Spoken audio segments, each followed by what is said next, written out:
या निवडणुकीच्यासाठी राष्ट्रवादी काँग्रेस पक्षाच्या सर्व स्तराच्या कार्यकर्त्यांनी जे अतिशय कष्ट घेतले त्याच्याबद्दल संघटनेच्या वतीनं आम्ही कृतज्ञता व्यक्त करतो. महाराष्ट्रात एक प्रकारचं परिवर्तनाची प्रक्रिया सुरू झाली.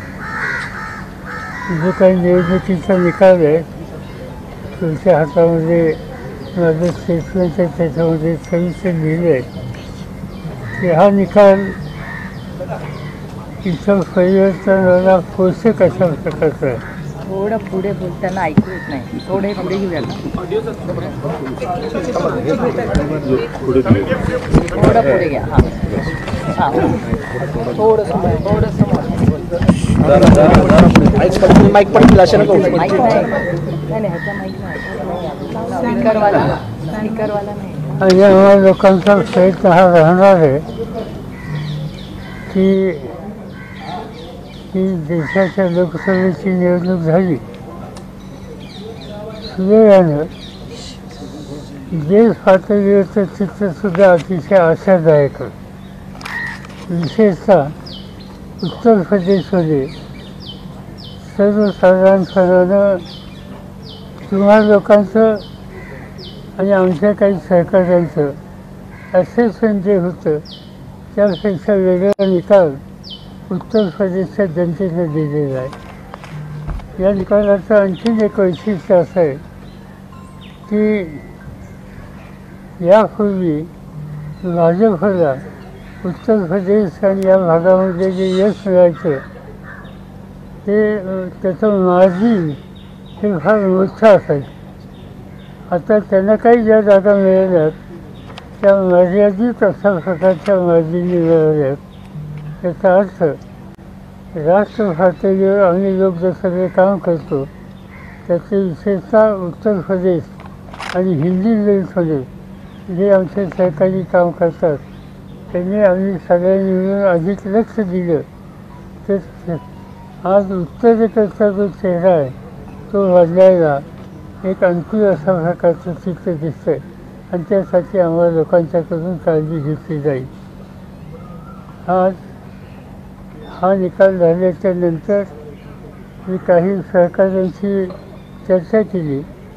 विशेषतः काँग्रेस पक्षाचे अध्यक्ष खरगे, मार्क्सवादी कम्युनिस्ट पार्टीचे प्रमुख सीताराम येचुरी आणि अन्य. तर त्याच्यामध्ये कदाचित अजून नक्की नाही पण उद्याच्यालाच दिल्लीमध्ये बैठक होण्याची शक्यता आहे आणि त्याचा संदेश आज संध्याकाळपर्यंत मला आणि आमच्या इतर सहकार्यांना मिळेल. ते असेल तर उद्याच्या बैठकीला आम्ही तातडीने जाऊ आणि एकंदर पुढची धोरण पुढची नीती ही सामूहिकपणानं चर्चा करून ठरवू एवढंच या ठिकाणी मला सांगायचं.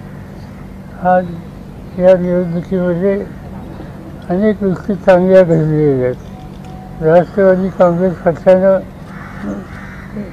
जयंत पाटलांच्या नेतृत्वाखाली आम्ही जागा मर्यादित लढवल्या.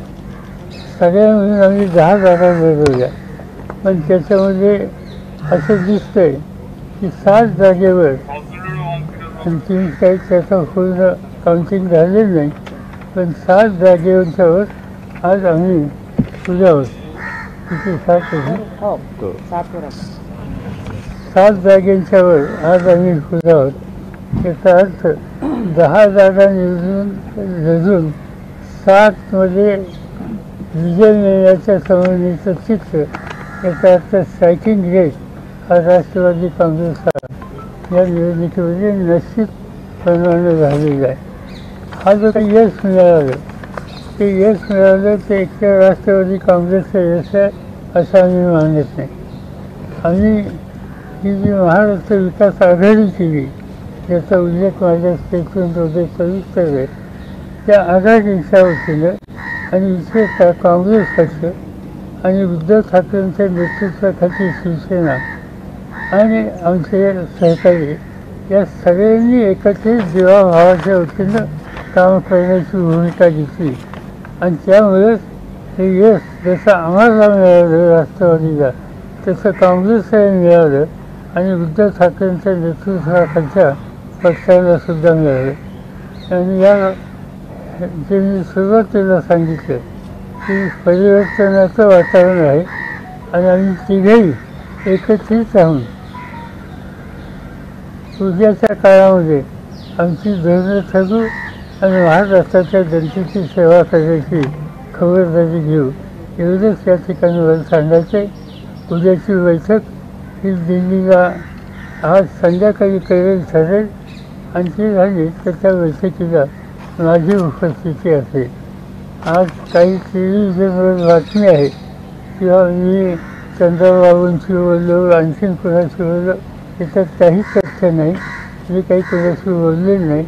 बोलणं माझं झालं असेल तर ते काँग्रेस अध्यक्ष आणि काँग्रेस नेतृत्व यांच्याशी झालं, बाकी कुणाच्या संबंधित नाही. या चर्चा करणं इतरांशी याबद्दलचं धोरण हे राष्ट्रीय पातळीवरचे आमचे सगळे सहकारी आहेत त्यांच्याशी विचारविनिमय करून केलं जाईल. सर, सगळे म्हणतात की तुमचं वय झालं आहे. या ठिकाणी हे सिद्ध झालं आहे की टायगर बुडा हुआ तो क्या हुआ लेकिन जिंदा है. ठीक आहे. सर हिंदीमध्ये प्लीज ब्रीफ कराल सगळं सर. मराठी एक्झाम होऊ दे, मराठी झाल्यावर हिंदी घेऊ. सर मदत तुम्हाला पुढच्या कालावधीमध्ये मिळेल असं वाटतं का? नितीश कुमार यांची मदत तुम्हाला पुढे मिळेल असं वाटतं? माहिती नाही. माझं काही त्यांच्याशी बोलणं झालं नाही. त्याचा अध्यक्षाचे प्रमुख आहेत आणि त्यामुळे त्याची माहिती असल्याशिवाय त्याचं मी कॉमेंट करणं योग्य नाही. माझा आणि त्यांचा सुसंवाद आत्ता झालेला संबंध आहेत पण आत्ता बोलणं झालेलं नाही. सर, बारामतीची जी जागा होती त्यावर काटेकी टक्कर होईल असं म्हटलं जात होतं, मात्र निकाल तुमच्या बाजूने लागलेला आहे. त्याच्याबद्दल काय सांगाल? याचा उमेदवाराला विचारावं. तुम्ही अधिक सभा घेतलेल्या आहेत, तुम्ही फिरलेला आहात. निर्णय काय असं की माझं स्वतःचं असेसमेंटच्या मतदारसंघाचं असतं की याच्यापेक्षा वेगळा निकाल लागेल असं मला कधी वाटलं नाही. एक आणि बारामती हा जो विधानसभेचा मतदारसंघ आहे त्याच्यात माझा स्वतःचा गेले 60 वर्षाचा असोसिएशन आहे. माझी सुरुवातच तिथं झालेली आणि प्रचार करू न करू तिथला सामान्य माणूस जो आहे, नागरिक जो आहे त्याची मानसिकता काही मला ठाऊक आहे. आम्ही जावं अथवा न जावं तो योग्यच निर्णय घेतो आणि घेईल याची खात्री आम्हाला मिळते. आणि मला आता किती टक्के 18वी राऊंड चालू आहे ना आता. 16वी राऊंड पब्लिक झाली. पब्लिक 16वी झाली. किती झाली? त्याच्या आधी बारामती विधानसभेत कसं मतदान झालं? 10व्या राऊंडला 22,000 होता. आता 35,000च्या पुढे लीड असेल बारामती विधानसभा. एका विधानसभेमध्ये 35,000च्या पुढे आत्ता लीड असेल. आणि बाकीच्या मतदारसंघाचं तुमच्याकडे सगळं असेल. हो, म्हणजे बाकीमध्ये पण लीड आहे. खडकवासला थोडंसं कमी आहे, बाकी सगळी लीड आहे. बाकी सगळे गेल्या वेळेसपेक्षा खडकवासला चांगलं. टोटल किती लीड आत्ता अजून या क्षणी आता 16व्या राऊंडला आपली 76,000च्या आसपास आहे. आणि अजून 3-4 राऊंड अजून 6 ते 7 राऊंड बाकी अच्छा आहे. 6 ते 7. आजचा निकाल लागला आहे. यानंतर विधानसभेपर्यंत महाविकास आघाडी अजून जास्त एक ताकदीनं पुढे येईल असं वाटतंय का? चर्चा अशा होत्या की हा लोकसभेचा निकाल महाविकास आघाडीला सुद्धा म्हणजे वेगवेगळं करतील, सगळे पक्ष वेगवेगळीकडे दिसतील. तुम्हाला काय वाटतं? अजिबात नाही. पक्की झाली अजून? आमची साधारणतः जो विचार होतो आणि झाला आहे त्याच्यामध्ये महाराष्ट्र ही विकास आघाडी जी आहे त्या विकास आघाडीच्या वतीनं आम्ही सामूहिक कष्ट करू, प्रयत्न करू, लोकांच्यात जाऊ आणि उद्याचं महाराष्ट्राच्या विधानसभेचं चित्र बदलायला जे आमचे प्रयत्न चालूच आहेत त्याला हा निकाल आम्हाला अधिक प्रेरणा देणारा आहे आणि म्हणून हे काम आम्ही चालू ठेवू. Do you expect the alliance partners of the BJP to break away and come on the India alliance side? Do you expect the alliance partners of the BJP from the NDA to break away and come on the India alliance side?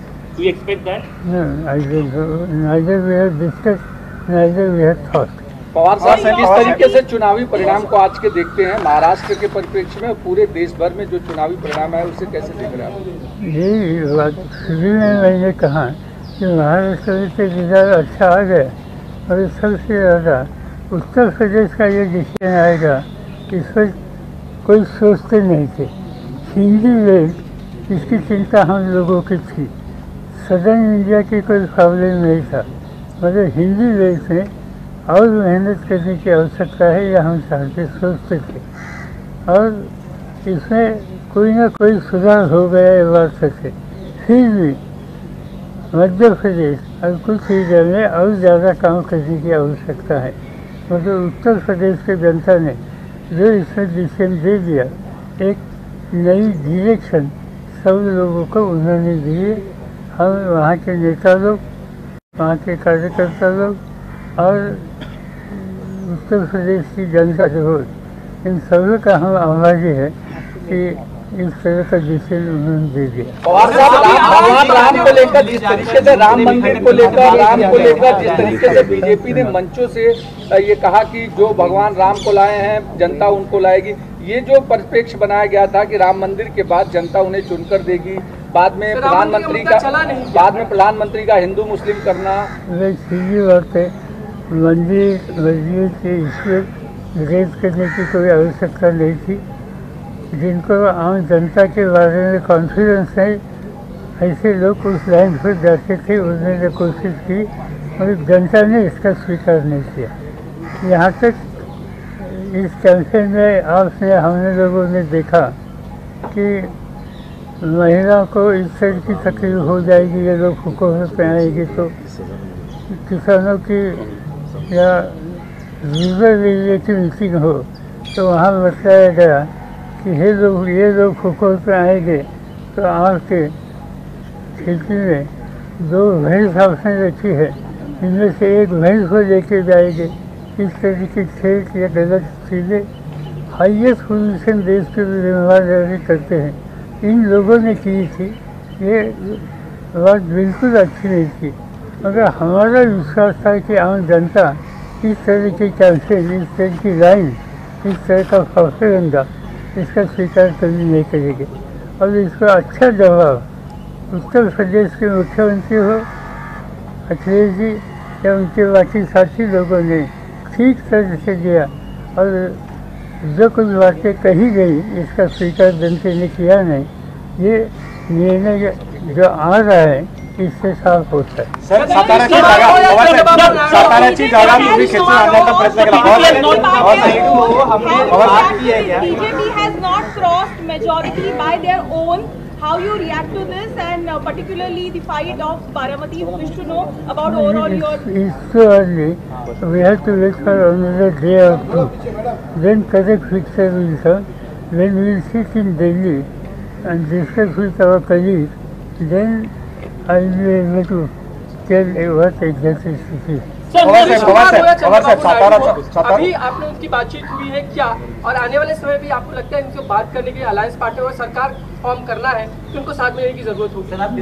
बातचीत हुई नहीं, बातचीत करने की उम्मीद है। मेरी बातचीत खाली 2 लोगों के साथ हो गई, खड़गे साहब एंड सीताराम येचुरी, और वो अन्य साथियों के साथ बातचीत करेंगे और फिर हमें संदेशा देंगे कि दिल्ली में मिलना है या नहीं। हो सकता है कि कल मिलने की स्थिति पैदा हो सकती है। जिस तरीके से बीजेपी ने पार्टियों को तोड़ा, पार्टियों को अलग किया, लेकिन उसके बाद के अभी के जो नतीजे हैं वो ये बताते हैं कि इस तरह की टूट-फूट जनता को बर्दाश्त नहीं है, वो इसे पसंद नहीं करती। बिल्कुल सीधी बात है, जो पार्टी तोड़ने का काम उन्होंने किया, जो गलत तरीके उन्होंने अपनाए, इसकी रिएक्शन इस होती में लोगों ने दी है और हमें खुशी है कि ये गलत रास्ते पर एक राजनीति जो जिम्मेदार राजनीति उस रास्ते से जा रही थी, उनको जो कोई सबक सिखाने की आवश्यकता थी वो सबक आम जनता नहीं सिखाए, ये अच्छी बात है।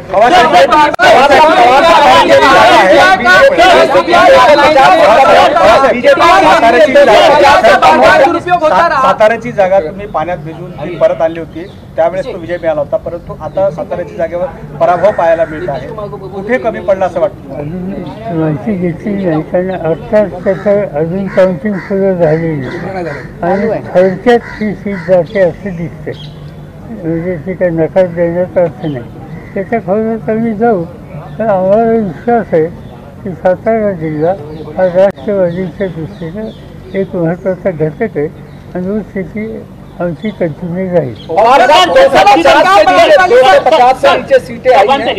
Considering BJP has not crossed the majority mark, and also considering your experience, who do you think will be the next PM of the country? I can't say anything. We are not sure whether we will be able to form a government. As I said, we will discuss with our colleagues and decide next course of action.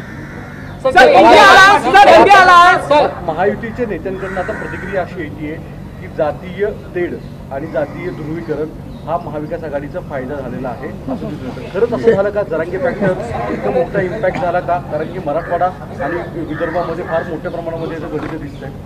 असं की लोकांनी त्यांना दूर केलेलं, आता ते दूर केल्याच्या नंतर कुठेतरी त्याची कारणमीमांसा करून डायव्हर्ट करण्याच्या संबंधीचा विचार आहे.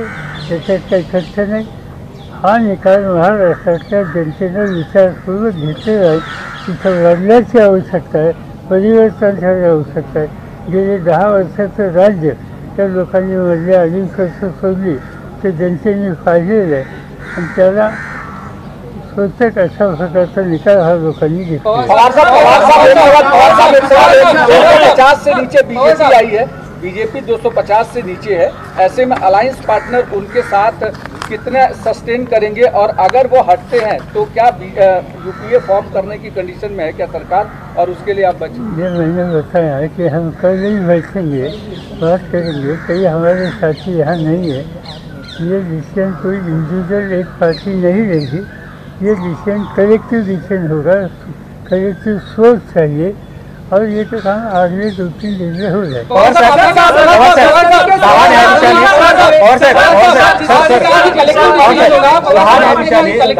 अपक्ष उमेदवार विशाल पाटील आता विजय झालेत अशा पद्धतीची माहिती समोर येते.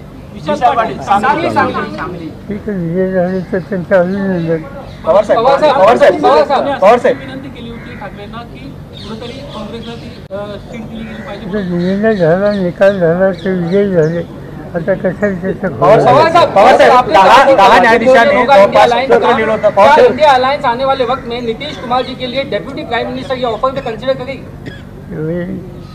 इस इशू के बारे में हमारे यहाँ डिस्कशन ही हुआ है.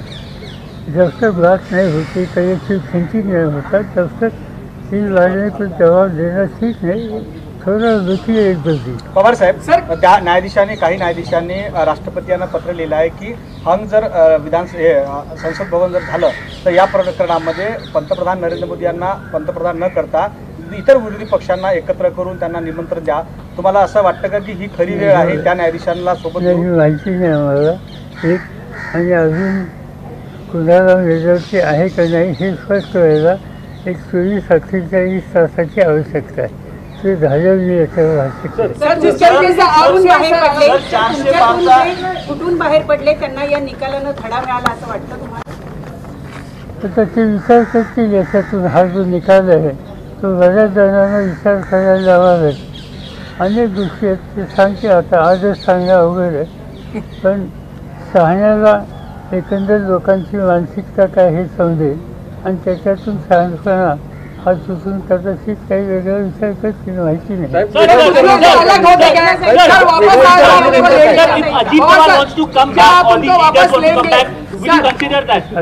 विषयच आमच्या उपयोग नाही. आज कोणाला घ्यायचं का नाही हा विषयच नाही. त्याची चर्चा करायचं कारण नाही, तो आमचा अजेंडा नाही. इसका जवाब उन्हें दिया. पवार साहेब, भाजपचा बहुमताचा आकडा स्वबळावर होताना दिसत नाही. या अशा वेळेस पंतप्रधान नरेंद्र मोदी यांच्याशिवाय अन्य पर्यायी नावांचा विचार जर महाराष्ट्रात चर्चा आम्ही केलेली नाही. हा निर्णय एखादी व्यक्ती घेऊ शकत नाही. या संबंधीचं कलेक्टिव्ह थिंकिंगची आवश्यकता आहे. उद्या परवा आम्ही ज्यावेळेस बसू त्यावेळेस पण तो विषय आज आमच्या अजेंड्याचा करू नये. Thank you very much.